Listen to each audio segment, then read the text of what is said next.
예수님 당시의 유대 사람들에게는 다음과 같은 말이 있었다고 합니다.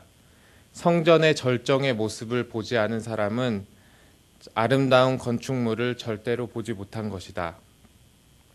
예수님 당시 성전은 헤롯 대왕들에 의해서 중축이 되고 있었는데요. 헤롯은 솔로몬의 성전보다도 2배 이상의 큰 그 건축물을 짓고 있었다고 합니다. 성전의 가장 큰 돌 하나가 570톤이나 된다고 하니까 얼마나 큰 건축물이겠어요. 따라서 성전을 나오는 제자들의 감탄사는 당연한 것일지도 모릅니다. 선생님 보시옵소서, 얼마나 거대하고 웅장한 돌입니까? 얼마나 웅장한 아름다운 건물입니까? 성전의 웅장함에 대한 최상의 표현들은 우리에게 성전이 얼마나 컸는지 그리고 아름다웠는지를 그 모습을 떠올리게 합니다.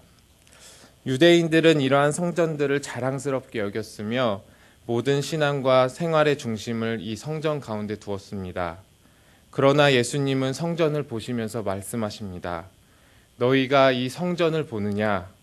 돌 하나도 돌 위에 남겨지지 않고 다 무너뜨려지리라.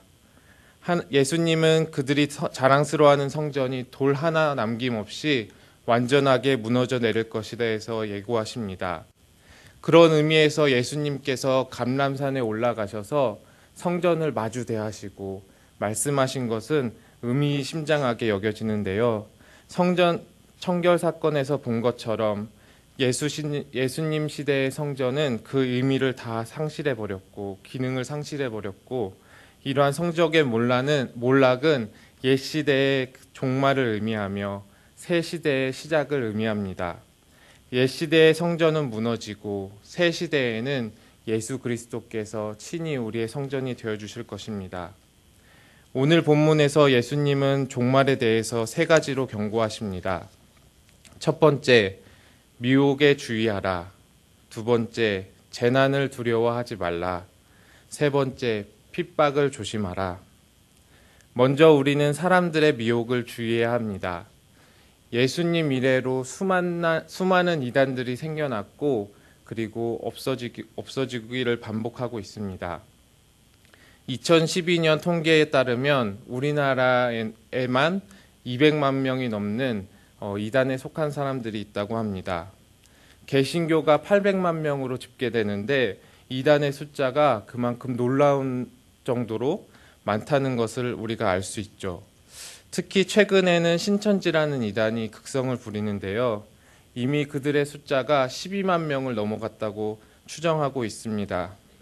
신천지의 신탄이라는 교리책에는 다음과 같은 내용이 있습니다.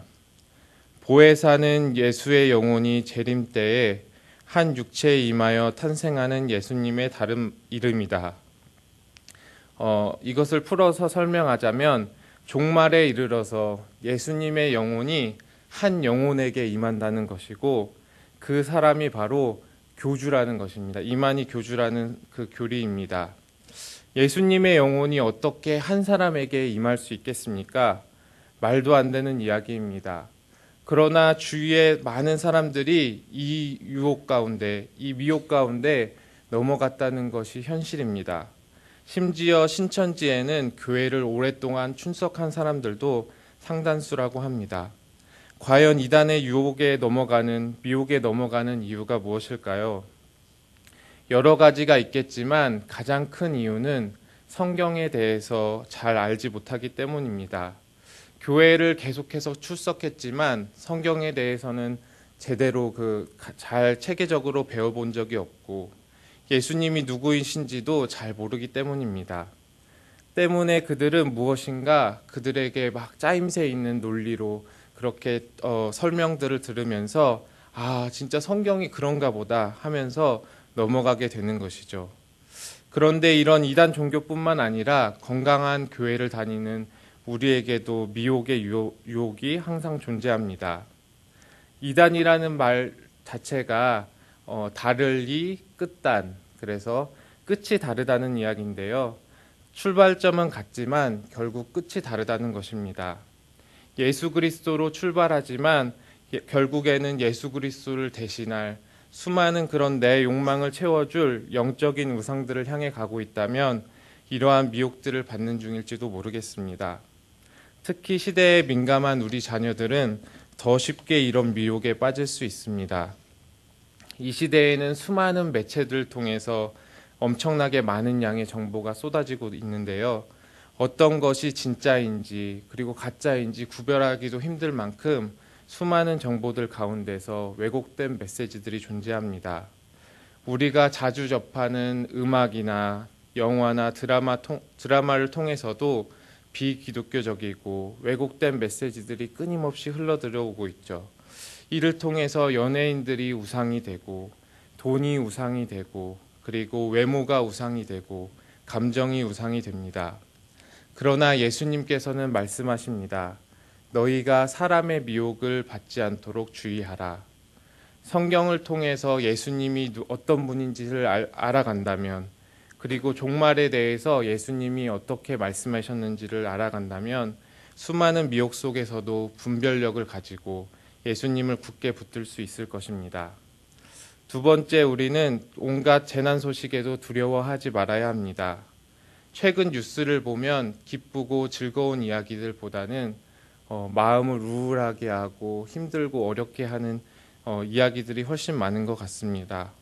화재 소식, 그리고 저 멀리에서는 내전 소식, 심심치 않게 들려오는 범죄 소식은 아이들을 밖으로 내보내기가 무서울 정도로 이처럼 험한 세상이 되었음을 알려줍니다.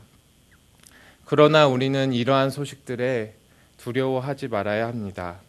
성경은 이미 이 모든 징조에 대해서 말을 하고 있습니다. 재난은 시작되었고 시간이 갈수록 점점 더 고조되어 가겠지만 성경은 우리에게 이 모든 재난들이 하나님의 계획과 통제 안에서 이루어지고 있다고 말하고 있습니다. 종말 가운데 우리는 사단의 나라가 마지막 몸부림치고 무너져 내리는 것을 영적인 눈으로 바라보며 반대로 하나님의 나라가 하나님의 완전한 계획 안에서 확장되어지고 완성되어지는 것을 확신해야 합니다. 세 번째, 우리는 핍박을 조심해야 합니다. 종교의 자유가 있는 우리나라에서는 더 이상 이렇게 국가 차원에서의 박해가 존재하지 않습니다. 그렇지만 다른 많은 나라에서는 아직도 교회를 핍박하고 있습니다. 중국에서는 선교사들이 추방되어 가고 있고 중동의 지역에서는 목숨을 걸고 예수 그리스도를 전하고 있습니다. 복음이 만국 모든 민족에게 전달되기 위해서 자신의 가족과 그리고 고향을 떠나서 타국에서 핍박 가운데 계신 분들이 계십니다. 그러나 이것은 타지에 있는 선교사님들 뿐만 아니라 여기에 있는 우리 모두의 이야기입니다. 우리 모두는 그리스도의 복음의 증거자로 세상 앞에 서 있습니다. 오늘 우리가 살아가야 할 그 현장이 바로 땅 끝입니다. 그곳이 직장일 수도 있습니다. 가정일 수도 있습니다. 그리고 학교일 수 있습니다. 예수 그리스도로 인해서 핍박받고 불이익을 받는 그 모든 현장이 우리의 선교지입니다.